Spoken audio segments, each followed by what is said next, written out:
we're taking this brand essence concept a step further. So what you see listed on the slide here is not what a brand is. So a brand is not just a company name.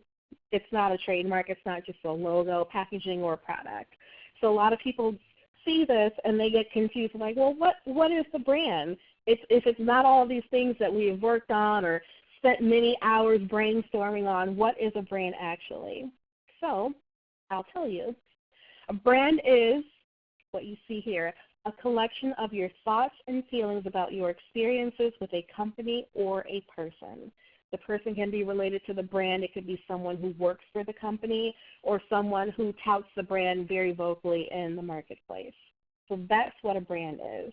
And what I want to call your attention to are these three words, thoughts and feelings.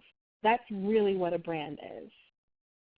And because thoughts and feelings are intangible things, you can't hold a thought, you can't hold a feeling. Maybe in your heart, if you think about it abstractly, you can hold a feeling in your heart, but you can't hold it. It's not a tangible thing. It's an intangible concept. So because a brand are thoughts and feelings, a brand is intangible to you and your customers. So something that you envision for a brand, it can't be held, it can't be seen. It's intangible. So these 5 things that I listed when we started the Test the Water segment, the name, trademark, logo, etc., these are what brands are recognized by. They don't comprise the entire brand, but they are recognized by these 5 things. But people will buy a brand based on the thoughts and feelings they have about the brand. Hopefully this makes sense. I'll show you a couple of examples so that this will stick a little bit better with you. So we're going to talk about feelings for about 5 minutes. And one of my favorite thoughts about brands and feelings comes from BMW, and it reads, what you make people feel is just as important as what you make. So I like to use this in my presentation about branding. Think about BMW. Is it as important that they make a luxury car, or is it more important how you feel when you're driving that car, how people perceive you when you see yourself going down the expressway or pulling into a big important meeting? I think that means a lot more to the BMW brand and the people who buy their product. So Nicole, I'll ask you a couple of questions. You can talk back to me. Okay. Let's talk about 3 different brands here. So my first question is, what do you think it feels like to ride a Harley? Well, I'm atypical. It scares me. My husband had a Harley a long time ago, and I was on the back petrified. But I did like the idea of it. So before I actually got onto it, but the idea of wind in your hair and kind of Born to be Wild playing in your head and that feeling. But the reality of it for me was it was terrifying, and I couldn't wait to get off. So. Oh, so you didn't feel the usual response I hear. You feel like you're free. You feel very liberated. You feel like you're on top of the world. You didn't have any of those experiences. No, my husband had all of those feelings. I had the oh my gosh, I'm going to die very young feeling. That was kind of oh my gosh. But yeah, but he, the whole wind in your hair, and he even admitted that like Born to be Wild played in his head as he rode the Harley. So. Okay, awesome. Well, that's awesome because that actually showcases how people have different perceptions and thoughts about a brand. That's exactly what we were discussing earlier. So let's try another one. How do you feel if you send a package via FedEx? I was thinking about this. It's an interesting thing. To me, it has a value to it. First of all, I feel confident that the package will get there, so I have that sense of security. Interestingly enough, though, for some reason I have a perception that UPS is more expensive. So I feel like I'm going to get, like I've made a really good decision. Like it's going to get there on time and get there, but also that I've saved money in some way. Isn't that interesting? And I don't really know if that there's is interesting. Yeah, and I have no idea if there's like real evidence to that. But somehow the perception I have is, good price, definite trust. Interesting. Well, I usually do hear trust. I hear that guaranteed deliverability is one of them. I usually hear that it's more expensive than UPS. I guess it depends on what you're shipping and how far. But that's your perception. The fact that you save or there's some value in it, that could be positive too.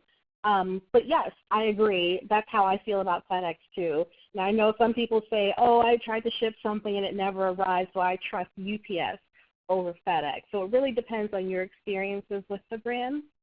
And FedEx, they do try to use something in their logo to give you the thought that they are moving forward very quickly.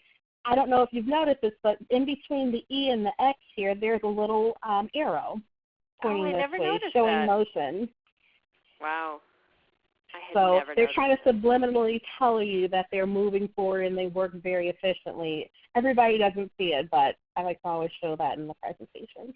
Yeah, that's cool. All right. And then my final question for you, how did you feel during your first visit to Disney World?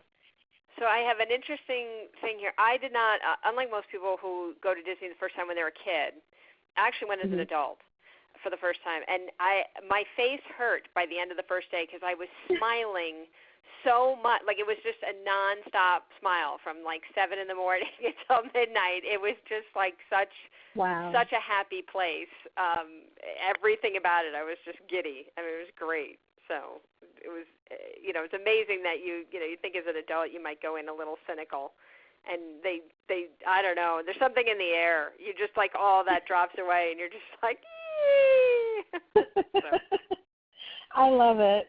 Well, what Disney World has done is they have conditioned people to use this word, magical. It's magical. Most of the people that I talk to about it, they say it was just a magical experience. And it's interesting to see a room of complete strangers all use the same term. That's what immediately pops into their mind.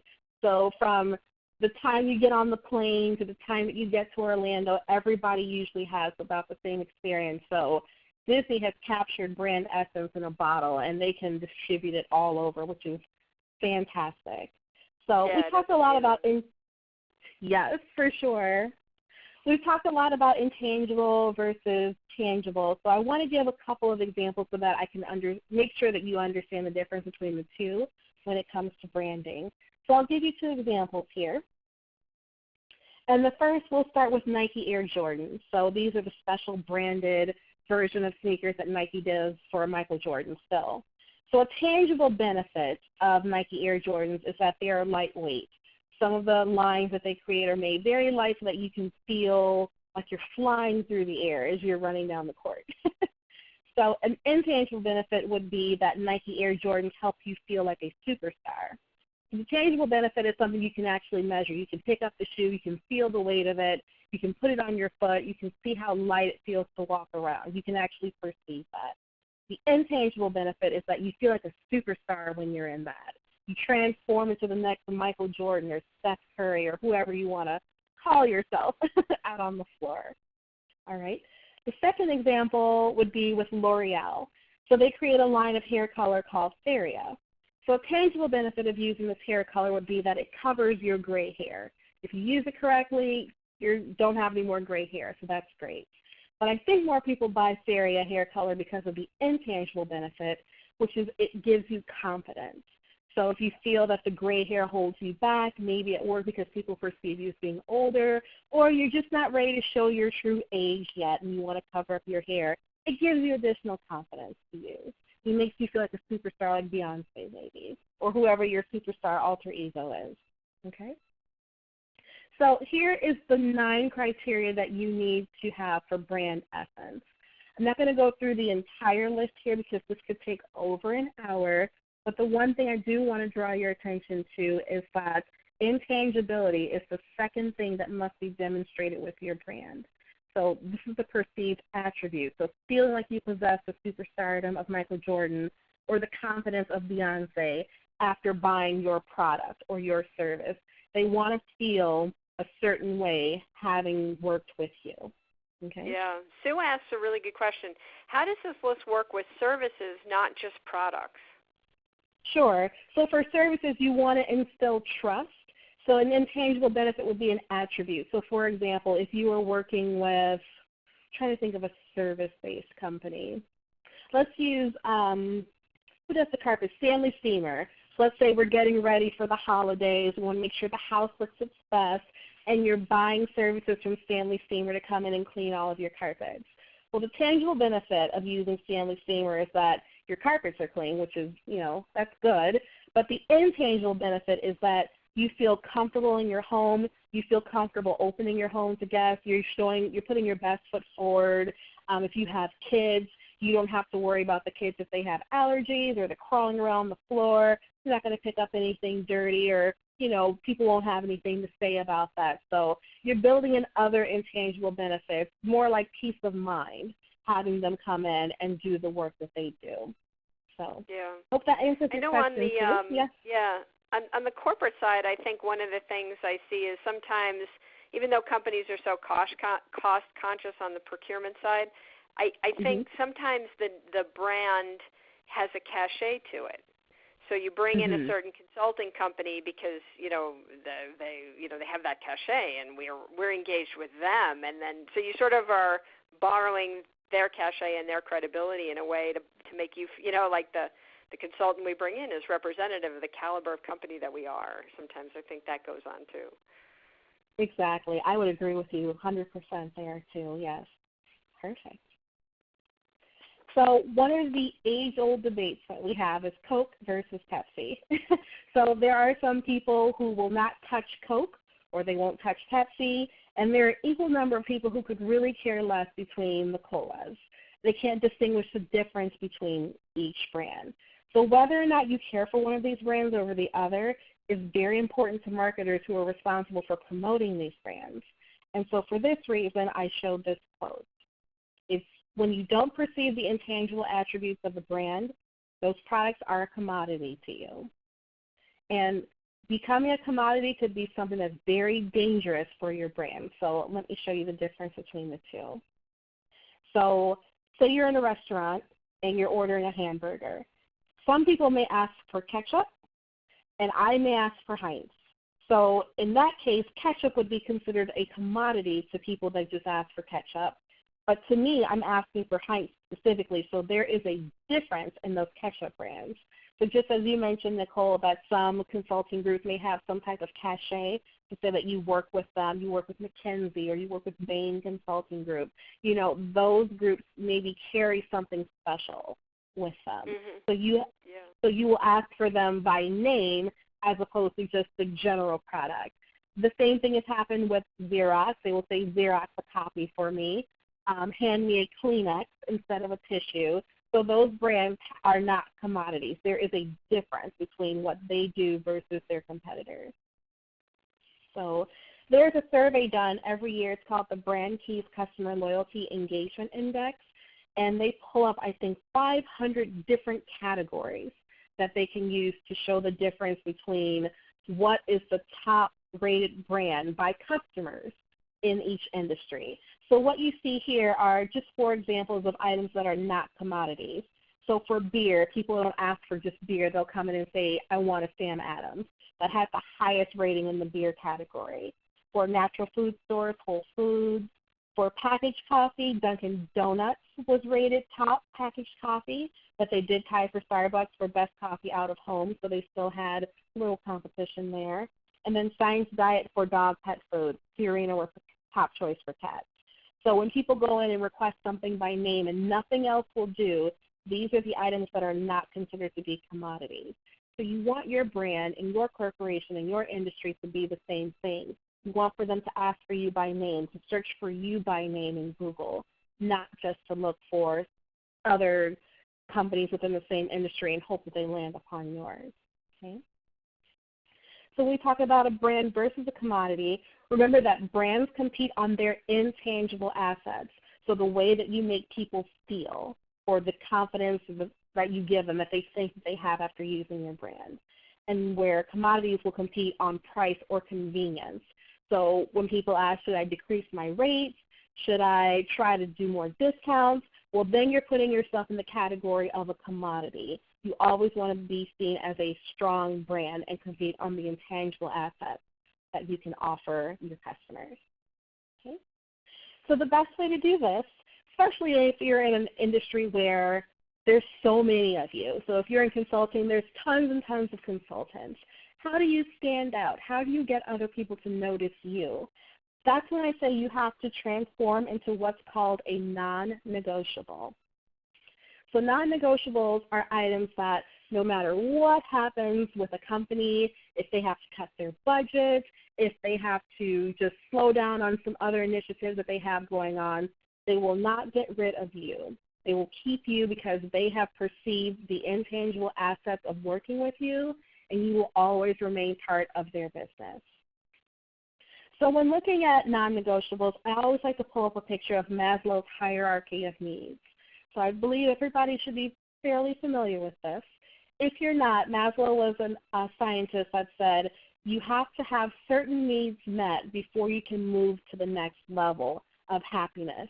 So at the very bottom, you have your physiological needs. Everybody needs to eat. Everybody needs water, certain things like that.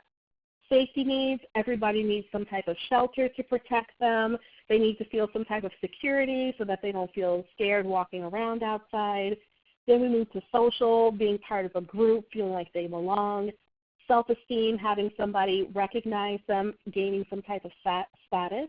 And then if you've met all of these needs, then you can realize your self-actualization. So you realize your higher purpose in life, where you can work on developing yourself and helping others. So all of these need to be completed in order for a person to feel complete. So here's my question to you. If you want to become a non-negotiable to an individual or a company, which section of Maslow's hierarchy of needs would you fall within? Okay, so let's go ahead and start the voting here. Yes. So, they're coming in pretty quickly now. Yeah, they are. Keep going, guys. Let's see, we've got a few. All right, they're filling in. A couple more. We'll give you, think about it and take about 10 more seconds and fill in. See if we can get everybody chiming in here. All right. I think we're good. Good. All right, let's go to the result. All right, wonderful. So for physiological, safety, and esteem needs, we're all tied at just under 15%. And then it looks like for safety and, is this esteem here? So, yeah, we're right here. We're a little bit under 30%. The correct answer is safety. A non-negotiable would fall within safety needs. So this means that no matter what's going on, you need this product or this service to feel safe. It gives you some form of security. So say, for example, you're a consumer. This could be if the economy goes bad, no matter what happens, you have to go to the movies once a month. So it may not be something super expensive, but it's something that you have to keep as part of your routine.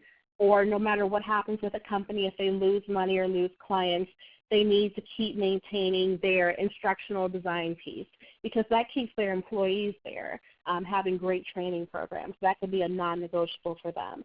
So that offers them some form of security no matter what's going on in life.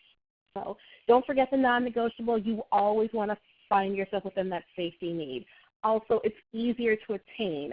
If you look at the hierarchy of needs here, it's right there at the bottom. So if you were in the esteem category, if you were in the social category, you still have to fulfill other things before you get there. So you want people to be able to see you as a non-negotiable earlier as opposed to once they've built their foundation from other things. Okay? So let's wrap this up and tell you about ways that you can actually strengthen your brand. We've already talked about becoming a non-negotiable, but there are 3 other things that you can work on to do that. Number 1 is to be relevant. So becoming relevant is learning how to stretch and evolve your brand. And I have the Pepsi logo here as an example again. Pepsi is one of the most world-renowned brands, and they also have a habit of changing their logo every 15 to 20 years. And they do get a lot of flack about it. Some people did not like the most recent change to this one versus their old Pepsi logo. They felt that the other one was iconic and it stood for something, but they've changed their logo a number of times and they've not lost any customers as a result because the product is always the same. It tastes good, they feel good drinking it, so that doesn't matter. It's totally irrelevant what the logo looks like. They're able to stretch and evolve into other product line categories. So they have Diet Pepsi, Pepsi Zero, or I think that's Coke, Coke Zero. but they have various forms. Pepsi Max, I think, are for the guys. Diet Pepsi, they try to target toward women. So it doesn't matter. They've evolved with everyone's taste and changes over time, and people love them for that. The second option is to show up in different ways. So you want to think about what you can do right now to get noticed beyond your current marketplace and your current customers. So what can you do to get your brand noticed beyond the industries that you work in? So maybe you're very, very well versed in the healthcare industry. But if you think about healthcare, there are other industries that work really, really closely with them. Maybe you can start branching out into some of those industries and showing them how you have a foothold in healthcare. And you can expand what you do to help them as well, because the industries are very closely correlated.